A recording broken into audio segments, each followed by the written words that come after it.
20 तारीख को भारत बंद का जो हमने आह्वान किया है उसको जनता का पूरा समर्थन मिल रहा है और हमें पूरा विश्वास है कि यह अभूतपूर्व बंद होगा, क्योंकि लोग महंगाई से परेशान है और उनके जख्म पर डीजल में और गैस का भी प्राइस बढ़ाया एक तरीके से, और उसका दूसरा भी परिणाम है। तो महंगाई के से परेशान जनता के जख्म में नमक छिड़कने का काम सरकार ने किया है, तो उसका गुस्सा है। भ्रष्टाचार जिस कदर लूट की है इस सरकार ने, रिकॉर्ड बना दिए। और प्रधानमंत्री कहते कि हमें 5 साल के लिए चुना है। जनता ने लूटने के लिए नहीं चुना था, लेकिन सरकार ने लूटा है, तो उसके खिलाफ आक्रोश है। और ये खुदरा व्यापार में जो विदेशी निवेश का जो निर्णय लिया है, उससे तो जो बेरोजगारी बढ़ने वाली है और जो एक नया संकट पैदा हो रहा है देश में, इसके खिलाफ भी लोगों में बहुत गुस्सा है। और इसलिए इस गुस्से का, आक्रोश का एक आपको प्रोटेस्ट एक लोकतांत्रिक तरीके से बंद के रूप में दिखेगा और वो बहुत सफल रहेगा। अमेरिका में अनेक शहरों में वॉलमार्ट को आने नहीं देते। मैनहट्टन में तो नहीं खोल सकती वॉलमार्ट, कैलिफोर्निया में नहीं खोल सकती, बहुत शहरों में, क्योंकि उनके उद्योग, उनको चिंता है रोजगार की कि अपनी जनता का जो रोजगार, सेल्फ एम्प्लॉयमेंट उन्होंने पाया है वो समाप्त हो जाएगा। और आपको मालूम है यूपीए सरकार का रिकॉर्ड 8 साल का, एनडीए के जमाने में सालाना हम 80 लाख रोजगार नए सृजन करते थे, क्योंकि इंफ्रास्ट्रक्चर डेवलपमेंट बहुत शुरू किया था।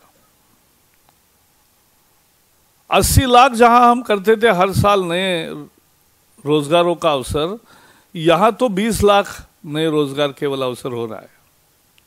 I am talking of A structured employment. तो इसलिए ये सरकार ने रोजगार तो दिए नहीं, लेकिन जिन्होंने स्वयं रोजगार पाए हैं खुदरा व्यापार में, उनका भी छीनने की ये साजिश है और इसलिए लोगों का गुस्सा है। अच्छा, सरकार ने एक कहा है और बहुत महत्वपूर्ण मुद्दा मैं सामने ला रहा हूं। सरकार ने कहा है कि राज्य अगर चाहे, नहीं चाहेगी तो वो परमिशन मना करेगी, यानी विदेशी निवेश के वॉलमार्ट को यहां आने नहीं देगी। ऐसा नहीं हो सकता, क्योंकि भारत सरकार ने 82 देशों के साथ बायलैटरल इन्वेस्टमेंट ट्रीटी की है, निवेश संधि 82 कंट्रीज के साथ किया है। अब इसमें एक प्रॉमिस है विदेशी निवेशकों को कि विदेशी निवेशकों को नेशनल माना गया है। They will be treated national for even the foreign investor for all rules, regulation and laws. और इसलिए एक बार उसको नेशनल ट्रीटमेंट देने का कबूल किया है, तो फिर लोकल को जो परमिशन है वो उसको भी मिलना ही चाहिए।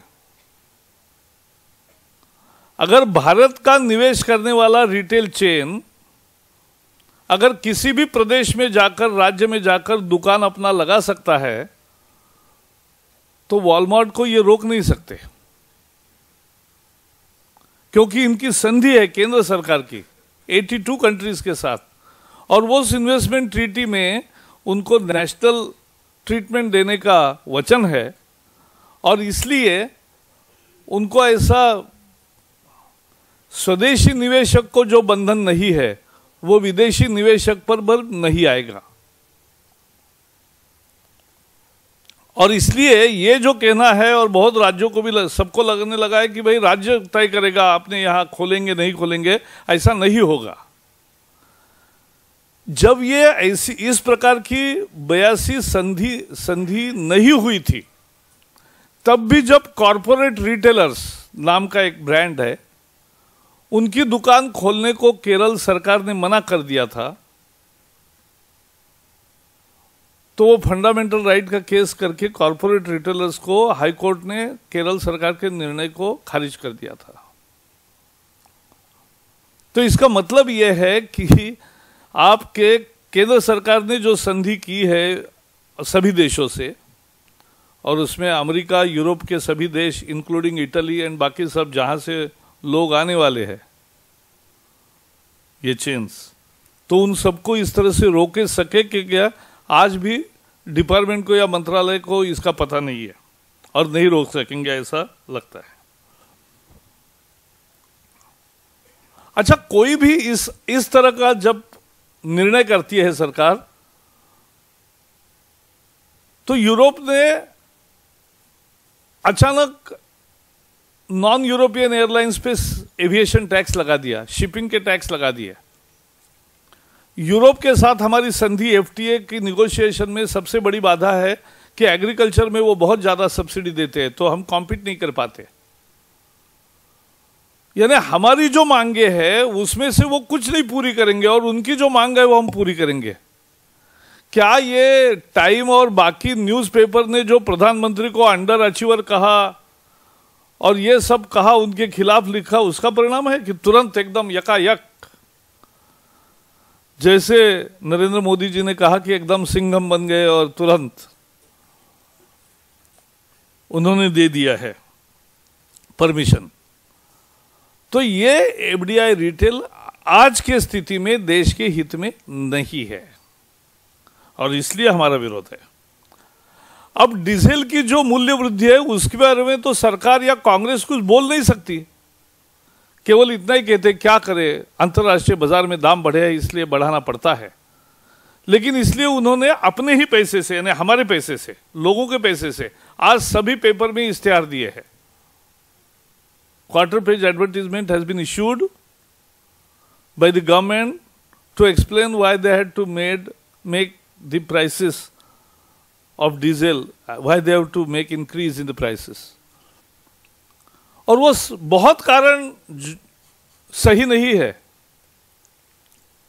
उन्होंने कहा अंतर्राष्ट्रीय बाजार में बढ़ता है। भारत की कीमत अंतर्राष्ट्रीय बाजार से नहीं ठहरती। भारत के अनेक देशों के साथ, ईरान के साथ, बहुत देशों के साथ अपने अलग रेट के लंबे अवधि के लिए एक लॉन्ग स्टैंडिंग एग्रीमेंट्स है, तो हमें उन रेट पर मिलता है, उस रेट पे मिलता है। तो इंडियन बास्केट का रेट क्या है, दैट इज मोर इंपॉर्टेंट, वो नहीं बताया। आज अगर टैक्स निकाल देंगे तो दिल्ली में डीजल 30 रुपए में मिलेगा और पेट्रोल 35 रुपए में मिलेगा। आज के अंतर्राष्ट्रीय बाजार की कीमतें लेंगे तो भी पेट्रोल 35 रुपए में और डीजल 30 रुपए में मिलेगा। लेकिन सरकार है कि जो उसको इतना टैक्स लगाती है कि आज 70 रुपए दे रहे हम मुंबई में, तो 70-72 रुपए दे रहे, 74 रुपए फॉर द पेट्रोल, और डीजल के लिए 52 रुपए हो गए, यहां 46 है। तो ये जो हुआ है ये टैक्सेस के कारण हुआ है। अब सरकार ने कमाल किया, खुद तो कीमतें बढ़ाई, खुद का एक भी टैक्स कम नहीं किया, और राज्यों को कह रही है कि इस एडवर्टीजमेंट में कि राज्यों को कह रही है कि आप टैक्स कम करो। अरे हद हो गई, यानी आप कीमतें बढ़ाओगे और राज्य कम करेंगे। आप टैक्स कम नहीं करोगे, फिर राज्यों से कैसे अपेक्षा रखते हो? आपको याद उन्होंने दिया है, अटल जी के समय भी 33 बार बढ़ी थी कीमत, हमने तो केवल 23 बार बढ़ाई है। अरे क्या वहां 50-60 पैसे बढ़ते थे, 30-40 पैसा कम होते थे, ऐसा होता था हर 15 दिन में, क्योंकि सरकार उसमें नहीं देखती थी। लेकिन आपने क्या किया है, एकदम 5 रुपए, 7 रुपए, 3 रुपए, 2 रुपए ऐसे बढ़ा रहे। और 5 रुपए बढ़ाकर 2 रुपए कम कर दे, ऐसा भी हमने देखा है। तो ये पूरी तरह से ये इश्तिहार जो है हमारा ही जेब काटकर हमें ही झुटलाया जा रहा है, हमें ही झूठे बातें सामने रखी जाती है। So as I was telling that the BJP, NDAs and many other parties who have given the call for Bharat Bandh will be a grand success because people are supporting spontaneously. Because they are angry on the policies of the government as far as the prices are concerned. Instead of giving relief to the common man by some policy measures, they have added insult to their injuries by raising the prices of diesel and LPG also. They are saying we have not raised any rates for LPG. Not true. They have raised it. A family of 4 uses 1 cylinder per month. You must have your experience, some 20 days, some 25 days, some 30 days. Family of 4 also requires 1 cylinder per month. Now they will get 6 at 400 rupees and 6 they will have to purchase at 800 rupees. Means they will have to, you all will have to shell 2,400 more in an annually. That means the cylinder price has gone up by 200 rupees minimum. Because the first 6 at 400 rupees and next 6 at 800 rupees means the cost has gone up by 200 rupees per cylinder. 25 रुपए बढ़ती है तो गुस्सा होता है, इसलिए बढ़ाई नहीं कीमत, ये बताने के लिए ये नया पैतरा लिया है और कहा है कि स्टैंडिंग कमेटी की सिफारिश के कारण कर रहे हैं। स्टैंडिंग कमेटी ने ये नहीं कहा था। स्टैंडिंग कमेटी ने कहा था कि समाज का जो समृद्ध अभिजन वर्ग है उनकी रियायत पर उनको मत दो, लेकिन 6-2 ये बिल्कुल गलत है, ये उन्होंने कहा था, लेकिन उसका भी गलत उदाहरण दिया है। So the government has no logic to hike the prices and they have hiked it.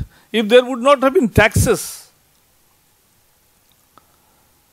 the price of petrol in Delhi would have been 35 rupees and that of diesel 30 rupees. But because of the taxes, this has gone to this level. And now they are asking states to reduce the taxes. You reduce first.